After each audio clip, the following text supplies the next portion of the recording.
ഏയ് മാഷേ, എന്തൊരു ഉറക്കമാണിത്. ദേവൂട്ടിയെ സ്കൂളിൽ കൊണ്ടുപോകണ്ടേ?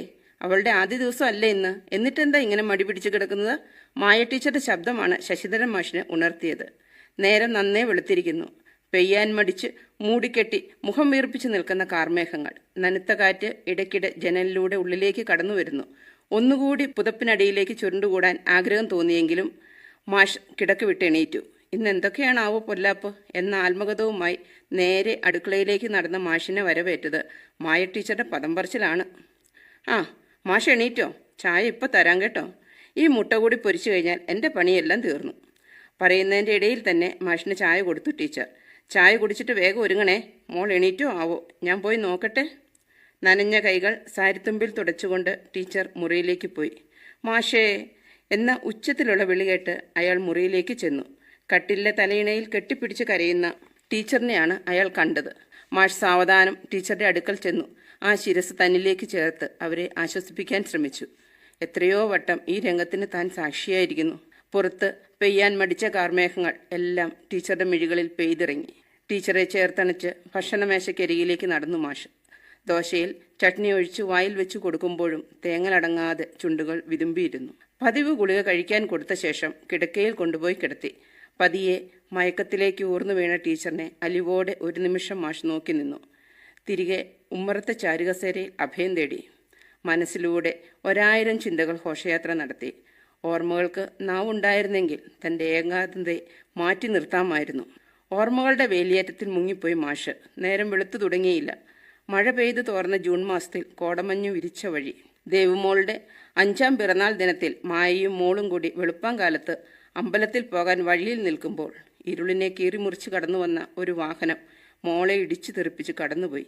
മായയുടെ ഉച്ചത്തിലുള്ള നിലവിളി കേട്ടു കിടക്ക വിട്ടെണീറ്റ് ശബ്ദം കേട്ട ഭാഗത്തേക്ക് ഓടി വന്നപ്പോൾ വഴിയരികിൽ കണ്ട കാഴ്ച മാഷ് ആ ഓർമ്മയെ തൂത്തെറിയാൻ എന്നവണ്ണം തലകുടഞ്ഞു.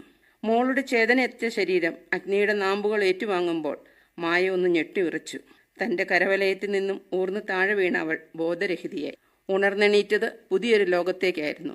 മോളുടെ ഓർമ്മകളിൽ ചിന്തകൾ പിരിയുന്ന അവസരങ്ങളായിരുന്നു. സ്കൂളിൽ പോകാൻ താല്പര്യമില്ല. മോളോട് സംസാരിച്ചു കൊണ്ട് നടക്കുന്നു.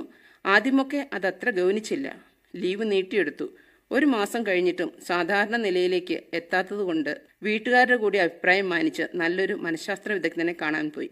കുഞ്ഞ് നഷ്ടപ്പെട്ട ദുഃഖം മൂലമുണ്ടായ ഷോക്കിൽ നിന്നും മായയ്ക്ക് മോചനം കിട്ടിയില്ല. അങ്ങനെ ഇരിക്കെയാണ് മാഷ് അവിചാരിതമായി മായയുടെ ഫോൺ എടുത്തു നോക്കിയത്. മോളുടെ പടങ്ങൾ, അവൾക്ക് ഇഷ്ടമുള്ള ഉടുപ്പുകളെ, നിരവധി പോസുകളിൽ. മാഷ് സാവധാനം വാട്സപ്പ് തുറന്നു നോക്കാത്ത അനവധി മെസ്സേജുകൾ. ഏതാണ്ട് ഉപേക്ഷിച്ച് കളഞ്ഞിരുന്നു മായയുടെ ഫോൺ. എങ്കിലും സമയം കിട്ടുമ്പോൾ ചാർജ് ചെയ്തിരുന്നു. വെറുതെ മെസ്സേജുകൾ തുറന്നു വായിക്കാൻ തുടങ്ങിയ മാഷിന് എല്ലാവരും പരിചിതരായിരുന്നു. ടീച്ചറിന്റെ വിശേഷങ്ങൾ അന്വേഷിച്ചു. തങ്ങളുടെ സങ്കടത്തിൽ പങ്കുചേർന്നു നിരവധി മെസ്സേജുകൾ. അതിനിടയിൽ മുഖമില്ലാത്ത ഒരു പേര്, ഒരുതരം പ്രത്യേക പേര്, വായിച്ചെടുക്കാൻ പ്രയാസം തന്നെ. കുറെ മെസ്സേജുകൾ തുറന്നു നോക്കാതെ ഉണ്ട്. ലാസ്റ്റ് മെസ്സേജ് ഡിലീറ്റഡ് ആണ്. അത് ആരാണെന്നറിയാൻ മാഷിന് ജിജ്ഞാസ തോന്നി. മായയുടെ പരിചയവലയത്തിലെ എല്ലാവരും തനിക്കും പരിചയമുള്ളവർ തന്നെ. എന്നിരുന്നാലും ഈ നമ്പർ ആലോചിച്ച് നോക്കിയിട്ട് ഓർമ്മ വരുന്നില്ല.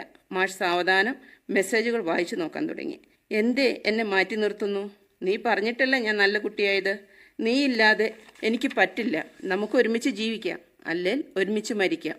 മറുപടി ഇല്ലാത്ത കുറേ മെസ്സേജുകൾ. ഇടയിൽ എപ്പോഴോ എന്നെ അങ്ങനെയൊന്നും കാണരുത്. നിന്റെ നല്ല ഭാവിക്ക് വേണ്ടിയാണ് ഞാൻ ചെയ്തതല്ല. അതിന് നീ എൻ്റെ ജീവിതം തകർക്കരുത്. മാഷ് ഒന്നും മനസ്സിലാവാതെ തരിച്ചിരുന്നു. ഒടുവിലത്തെ മെസ്സേജ് ജൂൺ 1-ാം തീയതി രാവിലെ 5 മണിക്ക്. മാഷ് ഒന്ന് നടുങ്ങി. അന്നാണല്ലോ എൻ്റെ മോളുടെ ജീവൻ നഷ്ടമായത്. ആലോചനയ്ക്കൊടുവിൽ അയാൾ ആ നമ്പറിലേക്ക് വിളിച്ചു. ഈ നമ്പർ നിലവിലില്ല എന്ന സന്ദേശം. എന്തു ചെയ്യണമെന്നറിയാതെ മാഷ് ഇത് കർത്തവ്യമൂഢനായി. തലയിലാകെ ഒരു പെരുപ്പ്. ഒടുവിൽ സുഹൃത്തായ സർക്കിൾ ഇൻസ്പെക്ടർ രാഹുലിനെ വിളിക്കാൻ തീരുമാനിച്ചു. അവൻ വിശ്വസ്തനാണ്. എന്തായാലും കാര്യങ്ങൾ അവനോട് പറയുക തന്നെ. ചുരുളഴിയാൻ എന്തൊക്കെയോ ബാക്കി നിർത്തിയാണ് മായ ഓർമ്മകളുടെ തീരം വിട്ടുപോയത്. കൂറ്റൻ തിരമാലകളിൽ ആടിയുലയുന്ന ഒരു പായ്വഞ്ചി. അതിൽ 100 കൂട്ടം ചോദ്യങ്ങൾ ഉത്തരം കിട്ടാതെ മുങ്ങിയും പൊങ്ങിയും മനസ്സിനെ കരക്കടുപ്പിക്കാതെ വട്ടം കറക്കുന്നു. മുറിയിൽ നിന്നും മായയുടെ അടക്കി പിടിച്ച തേങ്ങൽ. ആദ്യമായി മാഷിനെ എന്തെന്നില്ലാത്ത ദേഷ്യം തോന്നി അവളോട്. മുറിയുടെ വാതിക്കൽ എത്തി നോക്കി അയാൾ തിരികെ നടന്നു. ഏതോ ഒരു മെസ്സേജ് കണ്ടപ്പോൾ താൻ എന്താ ഇങ്ങനെ മാറിപ്പോയത്?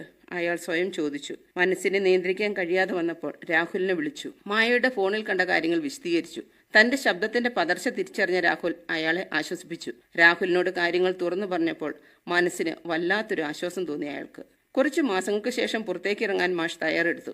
ഏതാനും വാര അകലത്തിൽ താമസിക്കുന്ന മായയുടെ അമ്മയെ വിളിച്ചു വീട്ടിൽ മായയ്ക്ക് കൂട്ടിരുത്തിയ ശേഷം രാഹുൽ കാണാമെന്നേറ്റ സ്ഥലം ലക്ഷ്യമാക്കി അയാൾ നടന്നു. വണ്ടിയെടുക്കാൻ തോന്നിയില്ല.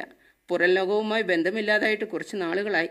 മറ്റുള്ളവരെ അഭിമുഖീകരിക്കാനുള്ള വിഷമം, ആളുകളുടെ ചോദ്യങ്ങൾക്ക് ഉത്തരം പറയാനുള്ള മാനസികമായ ബുദ്ധിമുട്ട്, ഇന്ന് അതെല്ലാം അയാൾ മറന്നു. ഓരോന്നോർത്ത് ചെന്നു നിന്നത് പുതുതായി തുടങ്ങിയ ഷോപ്പിംഗ് മാളിന്റെ മുമ്പിൽ. രാഹുലാണ് അവിടെ നിർദ്ദേശിച്ചത്. വീട്ടിലായാൽ തുറന്നു സംസാരിക്കാൻ പറ്റിയെന്ന് വരില്ല. അല്പസമയത്തിനകം രാഹുൽ എത്തിച്ചേർന്നു. അധികം തിരക്കില്ലാത്ത ഒരു റെസ്റ്റോറന്റിൽ ഒഴിഞ്ഞു കിടക്കുന്ന ഒരു മേശയ്ക്കിരുവശത്തുമായി അവർ ഇരുന്നു. തന്റെ കയ്യിൽ കരുതിയിരുന്ന മായയുടെ ഫോൺ അയാൾ രാഹുലിനെ ഏൽപ്പിച്ചു. അയാളുടെ ഉള്ളിലെ വ്യതയുടെ ആഴമറിഞ്ഞ രാഹുൽ തനിക്ക് ആവശ്യമായ വിവരങ്ങൾ ഫോണിൽ നിന്ന് ശേഖരിച്ച ശേഷം മാഷിന് തിരികെ നൽകി. ഓരോ ചായയും കുടിച്ച് അവർ പിരിഞ്ഞു. അന്ന് തന്നെ രാഹുൽ വളരെ രഹസ്യമായി അന്വേഷണം ആരംഭിച്ചു. അയാളുടെ അന്വേഷണം എത്തിച്ചേർന്നത് നഗരത്തിന്റെ പ്രാന്തപ്രദേശത്ത് ആരും അറിയപ്പെടാതെയുള്ള ഒരു ലഹരി വിമുക്ത ആരോഗ്യ കേന്ദ്രത്തിലാണ്. അതിന്റെ ഡയറക്ടറായ ഫാദർ പോൾ കൊന്നക്കാടിന്റെ അടുത്ത് രാഹുൽ എത്തി വിവരങ്ങൾ പറഞ്ഞപ്പോൾ അദ്ദേഹം അയാളെ അടുത്തുള്ള മുറികളിലൊന്നിലേക്ക് കൊണ്ടുപോയി. ഭിത്തിയോട് ചേർത്ത് മുഖം തിരിഞ്ഞു നിൽക്കുന്ന ഒരു യുവാവ്. മഹി, ഫാദർ സ്നേഹപൂർവ്വം വിളിച്ചു. ആ ചെറുപ്പക്കാരൻ ഒന്ന് മടിച്ചു നിന്ന ശേഷം പതിയെ മുഖം തിരിച്ചു. രാഹുൽ അവനെ നോക്കി. കണ്ണുകളിൽ ക്ഷീണം ഘനീഭവിച്ചിരിക്കുന്നു. പറ്റ വെട്ടിയ മുടി. എന്താ ഫാദർ? അവൻ ചോദിച്ചു. ഇദ്ദേഹം നിന്നെ കാണാൻ വന്നതാണ്. അവൻ ചോദ്യഭാഗത്തിൽ രാഹുലിനെ നോക്കി. രാഹുൽ ഫാദറിനോടൊപ്പം തിരികെ നടന്നു. അയാളെ ആരാണ് ഇവിടെ കൊണ്ടുവന്നത്? ഓഫീസിൽ എത്തിയപ്പോൾ രാഹുൽ ഫാദറിനോട് അന്വേഷിച്ചു. അയാളുടെ അമ്മയാണ്. അദ്ദേഹം മറുപടി നൽകി. അയാൾ ഒരു കൊലയാളിയാണ്. അക്കാര്യം ഫാദറിന് അറിയാവോ? രാഹുൽ തുടർന്നു. ഇയാൾ മൂലം ജീവൻ നഷ്ടമായ ഒരു പിഞ്ചുകുഞ്ഞ്, അതിനെ തുടർന്ന് മനോനില നഷ്ടമായ അമ്മ, കുടുംബത്തിനുണ്ടായ ദുരന്തം ഒറ്റയ്ക്ക് അനുഭവിക്കുന്ന അച്ഛൻ. ഇല്ല, എനിക്കതേപ്പറ്റി അറിയില്ല, ഫാദർ രാഹുലിനെ നോക്കി പറഞ്ഞു. ഇപ്പോൾ എങ്ങനെയുണ്ട് അവന്റെ അവസ്ഥ? ഏറെക്കുറെ മെച്ചപ്പെട്ടു. ഏകദേശം ഒരാഴ്ച കൊണ്ട് നോർമലാകും. രാഹുൽ നടന്ന സംഭവം ചുരുക്കി പറഞ്ഞു. എന്നാൽ ഞാൻ ഒരാഴ്ച കഴിഞ്ഞു വരാം. അന്ന് ഫാദർ എനിക്ക് അവനുമായി സംസാരിക്കാൻ ഒരു അവസരം തരണം. സമ്മതം നൽകി ഫാദർ രാഹുലിനെ യാത്രയാക്കി. ഒരാഴ്ചയ്ക്ക് ശേഷം രാഹുൽ മാഷിനോടൊപ്പമാണ് അവിടെ ചെന്നത്. മുറ്റത്തെ മനോഹരമായ പൂന്തോട്ടം നനയ്ക്കുകയായിരുന്നു മഹി. അയാളുടെ അടുത്തേക്ക് അവർ ചെന്നു. അധികം മുഖവുരയില്ലാണ്ട് രാഹുൽ മഹിയോട് കാര്യങ്ങൾ അന്വേഷിച്ചു. രാഹുലിന്റെ കൂടെ പുതിയ ഒരാളെ കണ്ടപ്പോൾ ഒന്ന് പതറിയെങ്കിലും ഒന്നൊന്നായി രാഹുലിന്റെ ചോദ്യങ്ങൾക്ക് ഉത്തരം കൊടുത്തു. അധ്യാപികയായ മായ ടീച്ചർ ഒരു ബോധവൽക്കരണ കോഴ്സിന്റെ ഭാഗമായാണ് മഹിയുടെ സ്കൂളിൽ എത്തിയത്. ടീച്ചറിന്റെ ക്ലാസ് വളരെ രസകരമായിരുന്നു. ക്ലാസ് കഴിഞ്ഞ് പോകുമ്പോൾ ടീച്ചർ ഞങ്ങൾക്ക് മൊബൈൽ നമ്പർ തന്നിരുന്നു. പിന്നീട് കോവിഡ് കാലം. 2 വർഷം വീട്ടിൽ ഒതുങ്ങിക്കൂടി. ഇടവേളകളിൽ ചില പുതിയ കൂട്ടുകെട്ടുകൾ.